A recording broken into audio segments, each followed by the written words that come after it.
from the Edmonton Oilers, forward and representing Canada, Connor McDavid.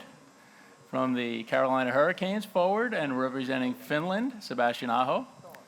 From the United States and the Toronto Maple Leafs, Auston Matthews. And from the Vancouver Canucks and Sweden, Elias Pettersson. And NHL Network host, Jamison Coyle. So we're excited to make a second announcement today with the NHL.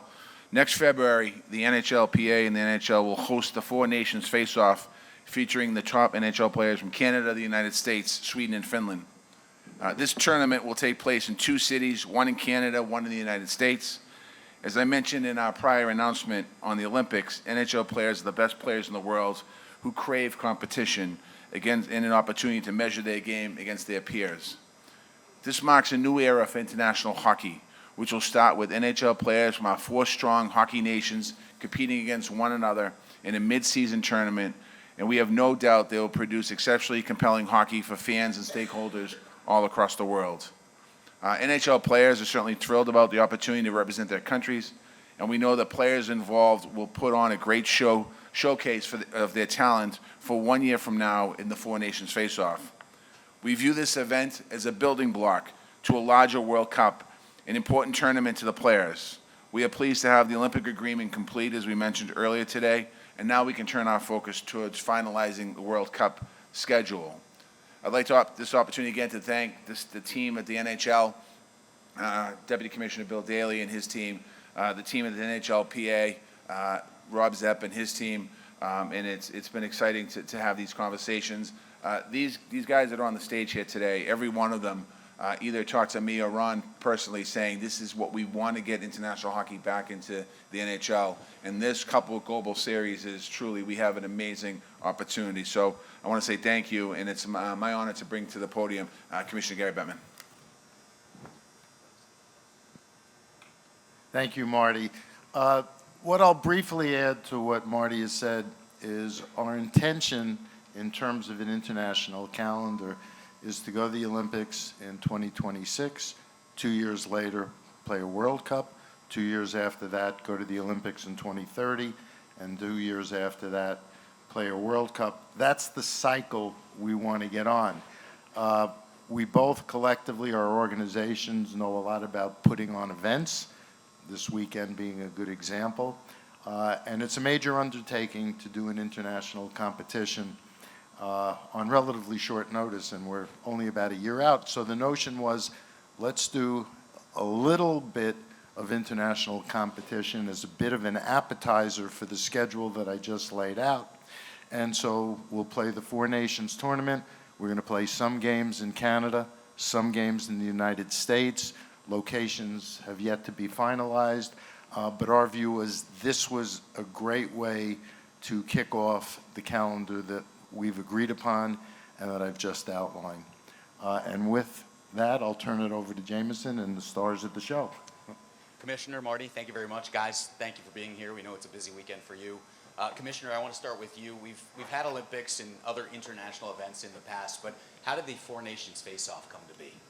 We understood the anxiety and anxiousness of everybody to get started, and understanding both the schedule we were working on, and as I said, we only, the ink's still drying on the Olympic agreement that was signed this morning.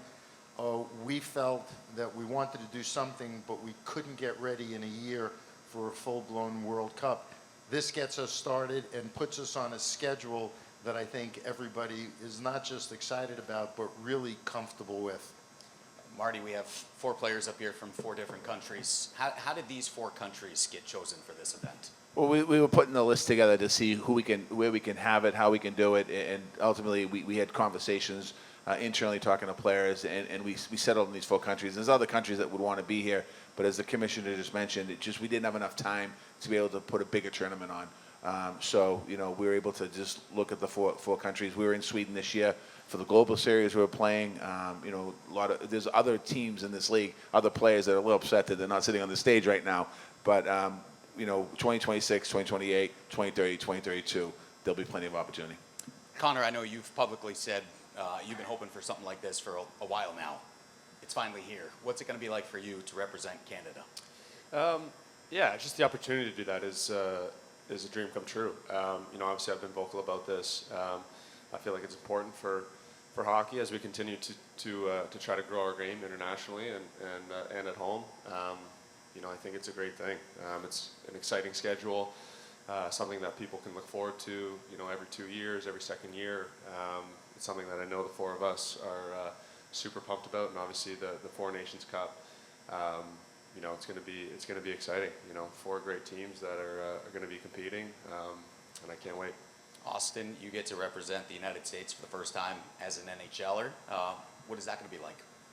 Yeah, it means a lot, obviously. At any level to represent your country, it's a big honor. So, at a world stage like the Olympics or the Four Nations Cup, competing against the best players in the NHL in their respective countries, I think it'll be great for the players and obviously great for the sport and the fans. I think we'll really enjoy it.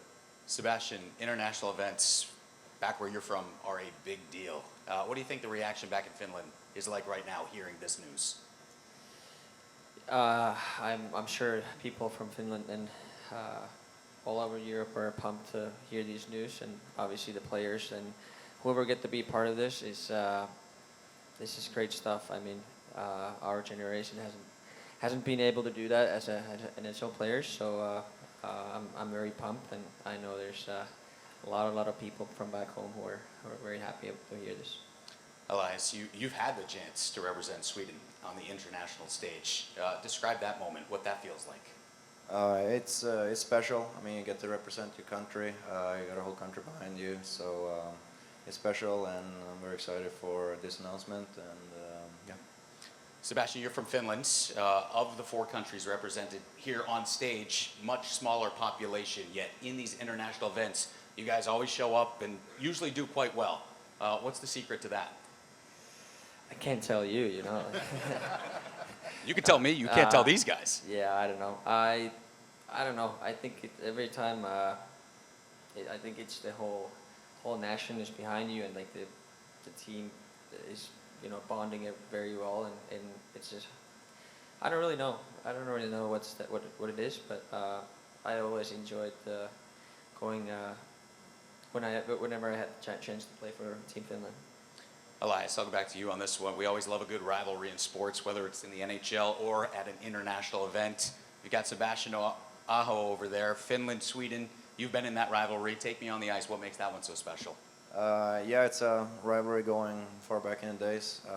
Easiest way to put it is what Sweden and Finland is to us is what Canada and US is. So. Auston, USA Hockey is on the rise more and more so each and every year, just churning out better and better talents right into the NHL. How do you think Team USA stacks up against the world these days? I mean, I think they stack up pretty good. I mean, I think all four countries, being represented here, I think it's all very, very close. Like anybody can beat anybody, and there's amazing players on both sides. So I think that's the really exciting part about being able to compete in these tournaments and in the Olympics is that the discrepancy between teams is very close. It'll make for really competitive games and competitive tournaments. Connor, the last time we had something like this was the World Cup of Hockey in Toronto, and you and Auston were actually on the same team, Team North America. What's it going to be like going head-to-head against him this time around? Yeah, this All-Star game feels a little bit like a U23 reunion with the number of players who have gone on to compete in this All-Star game. So obviously going up against Auston, I know really well. It's never easy, and to do it on the Olympic stage, World Cup stage, Four Nations Cup, it's going to be exciting. Obviously Canada, US, doesn't get any better than that in hockey, and just can't wait to have a chance to be a part of that. It's going to be a lot of fun for sure. Guys, we appreciate your time. We know you're busy. Got to get ready for a skills competition coming up later on tonight, so we're going to let these guys go. We're going to take a quick break here. When we do come back, the commissioner and the deputy commissioner will take the stage and will be available to the media. So, thank you.